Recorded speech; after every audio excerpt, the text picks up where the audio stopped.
ku soo dhowaada falanqayn iyo odras la xiriirta filimka filo qaybtiisa 100aad waa saadaalin iyo falanqayn.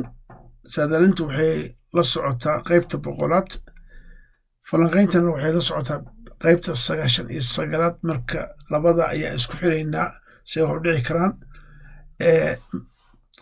maxamed amiin iyo baxsan doctor cali uu caddeeyey in ay walaalo yihiin. uu yidhi aniga ayaa gacanteyda ku baaray, waana hubaa labadiina inaad walaalo tihiin, taasi tul loo noqona ma aha. maxamed amiin wuxuu le adiga maa gacantaada ku baaray, ma iga hubtaa? haa. runtii laxdadan waa hadda amintan hadda la joogo waxa waaye amin runtii shucuurta dadka kicinayso. runaantii aboowe iyo abbay ayaa ka dhacday. qof waliba oo ka mid ah indhahooda waxaa kusoo istaagay labadoodaba ilin iyo runtii qiiro ay qiiroodeen. baxsanna waxay soo xasuustay qaladaadka hore uu samaysay. maxamed amiinna runtii aad buu u deganaa, wuu dejinayey. doctor cali wuxuu leeyahay fadhiista. markuu fadhiisiye wuxuu weydiinayaa lacagihii hore lidinka xaday gabadha lacagta ay xaday waa korontee meeqa waaye lacagta ay u sheegayaan cadadka ay ahayd. runtii farxaddooda waxay iloobeen doctor cali inay weydiiyaan hibo in ay la dhalatay iyo in kaleento, maadaama hibo dn laga qaaday oo hibo lagu keenay lacag la siiyey in lagu keenay meesha. inay weydiiyaan taas ayay iloobeen. runtiina waxaa waaye maxamed amiin ayaa xiiso inuu weydiiyo walaashiisa helo. wuxuu leey ilaa walaasha aan ka helnana waan raadinaynaa. laakiinse baxsan maadaama hibo lala qabo araggeeda in lasoo qaado ma rabto. halkaasi marka ay marayso hibo weli in la hubiyo inuu dhalay baaslaabi waa qaybteeda.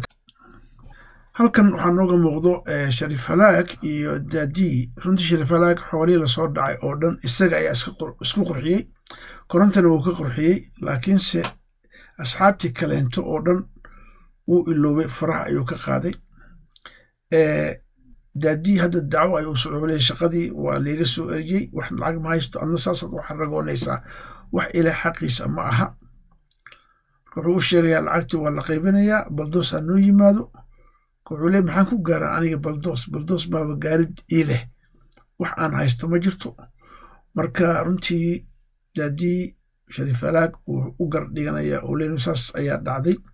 laakiin daadii kalkaalii daalidii wuxuuna war u haynin in shariif halaag uu ka dulbooday baldoos iyo master right oo waxbana uuna siinin, oo weli leeyahay lacagta waa la qaybi doonaa.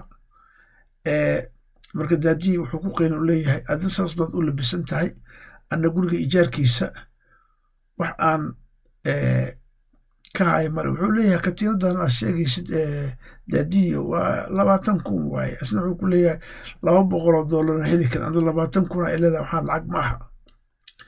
marka calaa kulli xaal arrinta daadii iyo shariif halaag waxay ku soo gabagaboobaysaa in uu yidhaaho orniyahow bal lacag aan ku siinaya kowdhal intaa kusii joogtid oo ijaarka aad iskaga sii bixisid kusii noolatid ayaan ku siinayaa. daadii oo ka xanaaqsan runtii boorsada markuu arkay se u buuxdo uu leeyahy adna boorsa intaasaa qaadatay, annagana waxba ma haysano.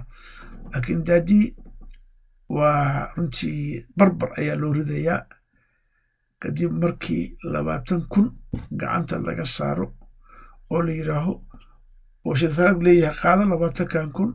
laakiinse qaybta dambo isbuuca dambe ayaan iskugu imaanaynaa. marka hadda waxaan ku siinayaa 20,000. daadiina waa lacagtii loo ballan qaaday, runtii wuu farxay. bal wuxuu yidhi marka diyaar garow, lacagtaada waa ku siinaya 20,000. daadii waxaa leeyahay qabso bashqadan, bal lacagtaan ku siinaya ku rido. isna wuu tirinayaa 15 halka la kusoo dara u leeyahay. marka daadii intaas ayaa barbar u riday. runaantii wuxuu laakiin rumaystay hadalka shariif halaag oo ah isbuuca danbaa lacagta la qaybinaa. waxaan filayaa kulle hadday intaan kasoo gaartay nasiib uu leeyahay, intaan allah ku anfaco. kulle waxaana filayaa de haddii lugta u horeysa ee qofkay soo gali doonta asiga waaye runtii dadka kashifi doono. marka daadii iyo sharif halaag sidaas ayay ku kala baxeen. halkan waxaa isku qaabilayo oo isku marxabeynayo master right iyo baldoos oo soomaali ka soo noqday. runtiina waa iswareysanayaan iyo waran wuxuu leeyahay arrimihin aan u baxay waa soo hagaajiyey. waxaan la kulmay niman dhalinyaro ah oo runtii aad u firfircoon waddanka joogo oo rabo in mashruucyo ay furaan. horta hadiyaddaana iga qabo waa hadiyad adiga aan kuu soo diray. marka way fadhiisanayaan waxay ka wada hadlayaan bal arrimihii mastarada weydinaa ka waran arrimihii aan kuu diray. wuxuu leeyahay waxaa waaye niman dhalinyaro ah oo aad u firfircoon ayaan soo arkay oo rabo waddanka in beeraha iyo xoolaha maalgelin inay ku sameeyaan runtii.